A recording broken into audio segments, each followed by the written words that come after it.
All right, so this is how to get out of roommate mode. If you're feeling more like roommates at home, the spark is gone and sex feels like something that she lets happen instead of something that she wants to have happen, this is for you, right? So many couples out there are having transactional sex that is bound in, sense of duty instead of actually having the type of sexual connection that really lights them up. And that's why a lot of times people are stuck in this transactional nature of relating in the roommate mode. And so I wanted to share 6 ways that you can lead your marriage to deeper connection and pleasure through the lens of desire. Right. So this video is for you if you feel like you're stuck in that roommate phase and want to do something about it. I'm Eric MacDougall. I'm a certified master coach. I help individuals and couples who really want to make sure the best years of their marriage are ahead of them by improving the way they communicate and connect.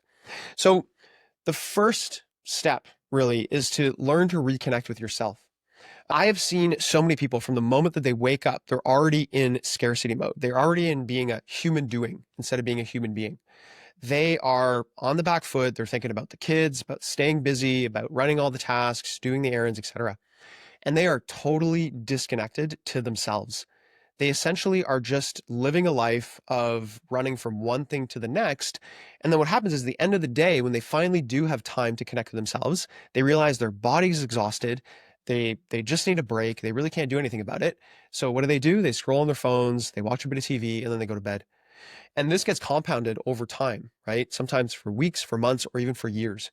And so what happens? You're probably stuck in the relationship where the only time you actually connect is when you go on vacation. And really the priority here is learning to reconnect with yourself. And so this is a practice, right? Taking 5 to 10 minutes a day of just really slowing down and connecting with yourself. This doesn't mean go on a walk with headphones, listening to 30,000 podcasts, right? This means slow down, connect with your body, learn to breathe, check in with yourself, right? Are you feeling stressed? Are you feeling uncomfortable? Are you feeling excited? Are you feeling joyful? And then really taking a moment to breathe into that and doing that once a day is going to really help you reconnect with yourself so that you can create some clarity as to how you want to show up, not only in your life, right? And in those busy areas of your life, but how do you want to show up with your partner? And so if you are not learning to connect with yourself, if you are just in human doing mode, it's going to be very hard to create a fulfilling, connected sexual relationship with your partner, because the reality is you're just not going to be present to do so. The next thing is honoring your desire style. Now, this goes into a lot of study around spontaneous versus responsive desire. And it's important for us to understand how our desire paradigm works, right? If we are the ones that are spontaneous, you're probably looking a lot like the person who's always initiating, who's always moving towards. You literally just think about something and then you are excited and move towards it. But some of us are responsive desire. So you might have a partner like that where they actually need to experience pleasure before they can desire it. And so you end up in this situation where, the man is always like, oh, my partner never initiates. She's never in the mood. Well, no, because it's possible your partner, in order to be in the mood, has to experience pleasure. And so a great way to do that is to really step into connection through physical affection, right? I've seen so many guys do foot rubs, back massages, etc., and that really allows their partner to start to relax and start to connect to her body. Now, if you're just waiting for her to spontaneously be into desire and being like, oh, all of a sudden I want you, let's, get into it, that's not really going to land all the time. And you might be waiting a long time. And so start to understand, is my partner more the responsive desire type? Are they the spontaneous type? Am I the spontaneous type, or am I the responsive type? And then instead of thinking about driving towards something all the time, think about how you can introduce more pleasure and more connection into your relationship. And that might even be outside of the bedroom, right? Think about how you are when you're making dinner in the kitchen together. Is there flirtatiousness? Is there fun?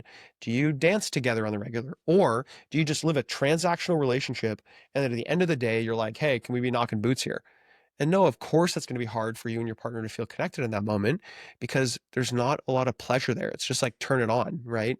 Instead of creating a life that has more access to pleasure, so you and your partner can wake up to some of the stimuli in order to move towards more of the type of connection that you want, right?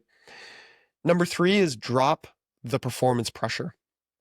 And this whole performative act of sex is something that not only women have taken away, but men have taken away too.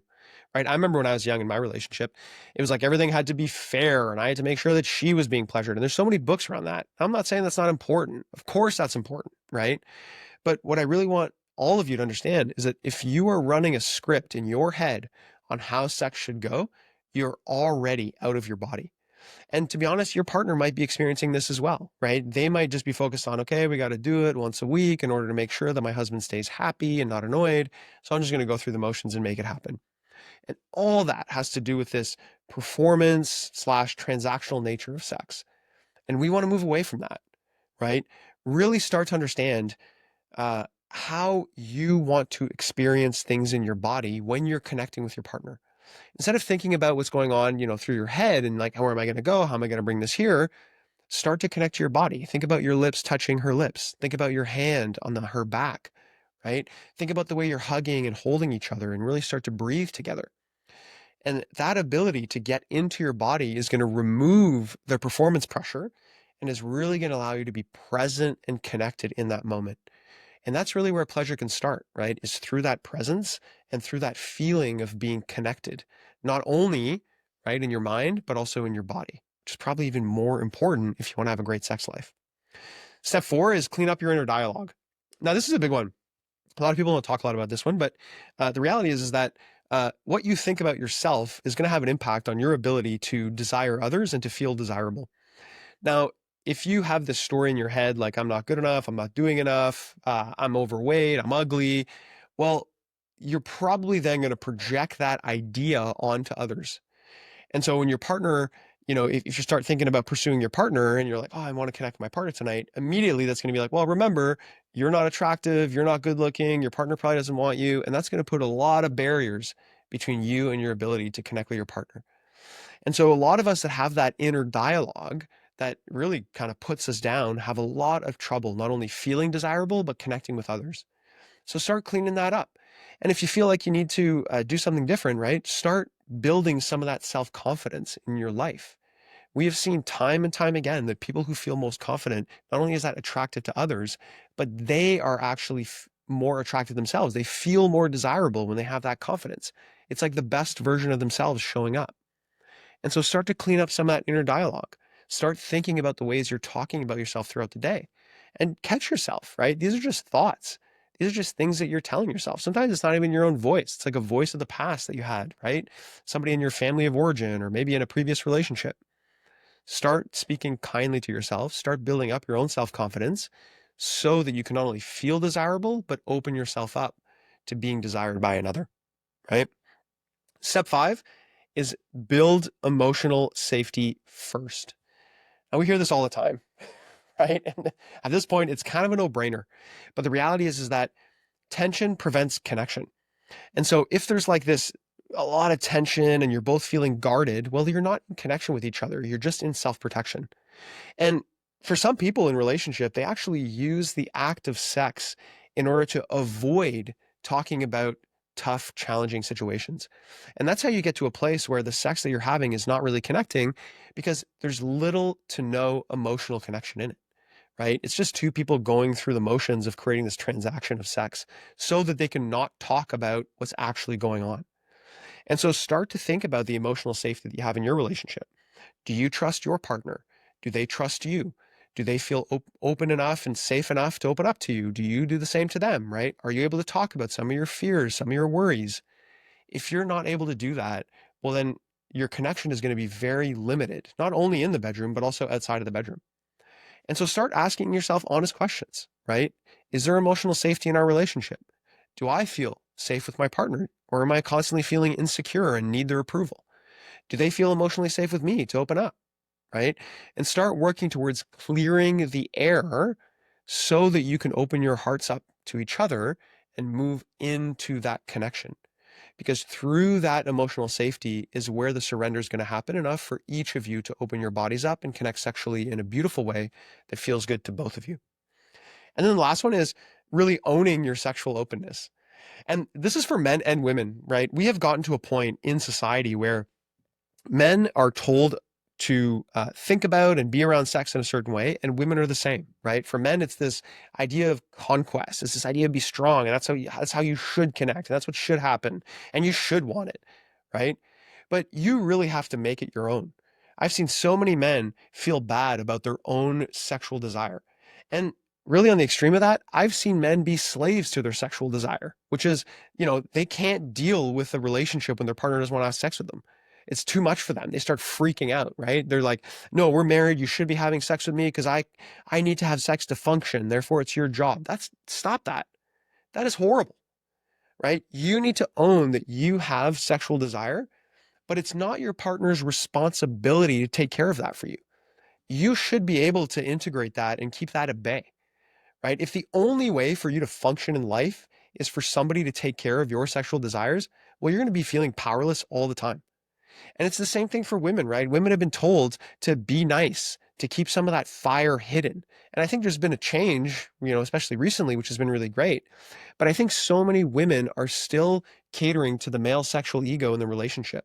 They don't want to be too much for their husband in case their husband feels insecure. They don't want to ask for too much. They don't want to bring out what they want because they might make their husband feel insecure and then he'll get angry and they got to deal with this angry man who feels insecure about providing for their partner's needs. And so what happens? There's never any conversations about what each partner actually needs and wants in relationships. Instead, it falls to this sexual roommate-like transaction that's just void of any sort of feeling. And so start to think about your own sexual openness, your own desire. What is it that you desire? What is it that you want to experience? What is it that you want to experience sexually with your partner? And I'm not just talking about intercourse and penetration. I'm talking about honest connection. What does sexual intimacy look like for you outside of the bedroom? Is there flirtatiousness? Is there this kind of push and pull of polarity, this excitement, this lusting after? Or is it just neutral till you get to the bedroom and then you go into the transactional mode? So start to think about some of these things that you want sexually and invite your partner to open up about some of the things that they want sexually that maybe they've kept hidden, right? And so start to name at least one thing, maybe one thing you want to try tonight. And I think that'll be a big step in starting to own your own sexual openness and inviting your partner into that as well. This is not about hoping things get better. Step in, take the lead, and start implementing some of these steps. It's important that you be the voice of change here. If you found this helpful, you can subscribe to this channel. I put out 2 videos a week to help you lead your relationship to make sure the best years are ahead of you. I'll see you in the next video.